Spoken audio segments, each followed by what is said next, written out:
আসসালামু আলাইকুম। আজকে আমি ভিডিওটা বানাচ্ছি। আপনাদের কিছুদিন আগে মনে আছে, কল্পনা নামের একটা মেয়েকে স্ট্রেটনার দিয়ে মেরে সেইখানে মাংস, গায়ের যে অংশটা পুড়িয়ে ফেলা হয়েছে, সেখানে গায়ের অংশটা একদম পচন ধরে গিয়েছিল এবং আম মেরে সামনের ২ টা দাঁত ভেঙে ফেলা হয়েছিল।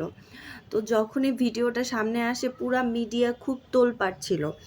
ওই মুহূর্তে কল্পনার মা যখন মিডিয়ার সামনে সাইড থেকে বা ছোট ছোট সাক্ষাৎকার আসতেছিল, তখন আমার কাছে কেন যেন মনে হয়েছিল যে আমরা গৃহকর্মী হিসাবে ছেলেমেয়েকে যেই জায়গায় দেই, যে সন্তানের যদি প্রত্যেক মাসে একবার বাচ্চার খোঁজ খবর রাখি, দেখাশোনা করি, প্রত্যেক দিন একবার ১-২ মিনিটের মতো ফোনে কথা বলি, যে বাচ্চা টেক কেয়ার করা, যেটা আমি বাচ্চাকে কাজ করতে দিতেই পারি, যে মানুষের আমার সামর্থ্য কম হইতেই পারে, আমি দিতেই পারি, কিন্তু আমি বাচ্চাকে মাসে একবার দেখতেছি বা আমার বাচ্চাকে মাসে একবার এনে ২ দিন আমার কাছে রাখবো, বা হচ্ছে আমার বাচ্চার প্রত্যেক দিন ১ মিনিট ২ মিনিট কথা বলতে দিতে হবে, যে প্রত্যেক দিন যদি খোঁজ খবর রাখে, তাহলে কখনোই একটা যেই বাড়িতে আছে কর্মী রাখে যারা, তারা কখনোই সাহস পায় না যে এই বাচ্চাটার প্রতিনিয়ত তারা খোঁজ খবর রাখতেছে, টেক কেয়ার করতেছে, সন্তানের যত্ন করতেছে, মা বলে কথা বলতেছে, আদর করতেছে। এর বাচ্চাকে আমরা যদি কিছু করতে যাই, আমাদের লাইফে প্রবলেম আছে। তো যখন আমি ওই মহিলাকে দেখছি, আমার মহিলাটাকে ভালো মনে হয় নাই, মানে কল্পনার মাকে। আমার মনে হয়েছে এই মহিলাটার মধ্যে কোনো খারাপ কিছু আছে। ঠিক তার কিছুদিন পরে, আমি জানি না মানুষের চেহারা মধ্যে আল্লাহ কিছু লিখে দিছে কিনা, আমার মনে হয়েছে ওই মহিলাটা খারাপ। কল্পনাকে মানে কাজ করতে এক বাসায় দিছে, মানে হচ্ছে আমি ওর টাকা, সোনার ডিম পাড়া হাঁস, আমি ওরে কাজ করতে দিছি, ও মরুক বাঁচুক যাই হোক, মাস গেলে আমি টাকা পাইলেই শেষ। তার কিছুদিন আমার কাছে মনে হয়েছে জিনিসটা, তার কিছুদিন পরেই আমি একটা প্রতিবেদন আমার সামনে চলে আসে যে কল্পনার মা ৫ লাখ টাকা খেয়ে এই মীমাংসায় চলে গেছে। তো সাংবাদিক সেই জিনিসটাকে নিয়ে বারবার হচ্ছে তাকে কোশ্চেন করতেছে, সে মানে কথা ঘুরাচ্ছে। ভাই, আমি একটা কথা বলি, আমার বাবা মা দুইজনেই হচ্ছে ২ ফ্যামিলির বড়, হ্যাঁ? আর হচ্ছে আমি সারা জীবন শহরেই মানুষ হইছি, কিন্তু আমার গ্রামের হালচাল, ভিলেজ পলিটিক্স বলেন, আমি এগুলা মোটামুটি একটু দেখেছি। কারণ ২ ফ্যামিলির বড় তো, ঈদ, কোরবানি সব কিছুতেই আরকি নানা বাড়িতে বেশি যাওয়া হইছে। একদম নানা বাড়িটা অনেক ভেতরের গ্রামে। তো মানুষ, গ্রামের কিছু কুটকাচালি মহিলা থাকে না, খুব ঝগড়াটে, কোমরে কাপড় বেঁধে ঝগড়া করে, খুবই অফেন্সিভ টাইপের বিহেভিয়ার। আমার কল্পনার মাকে সেরকম মনে হইছে।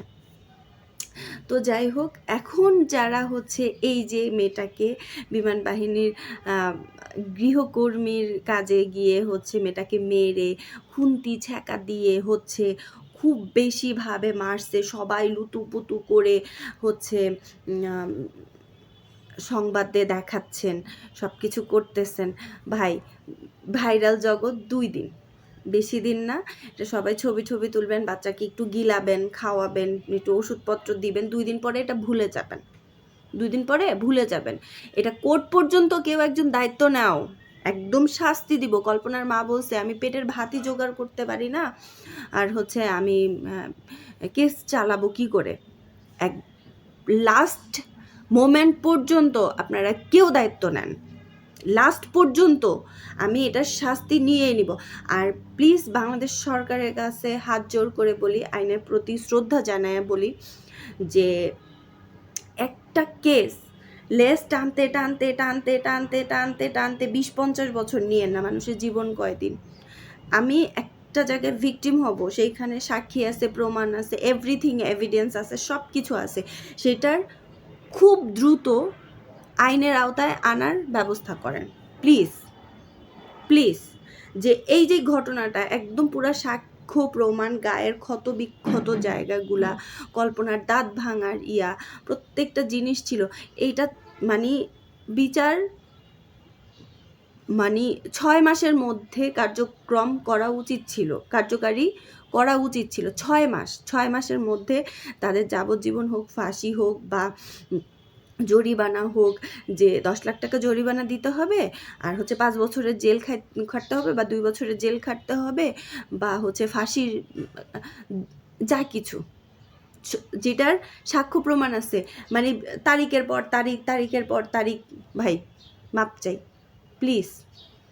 তো আমরা বাঁচতে চাই, দিন শেষে বাঁচতে চাই।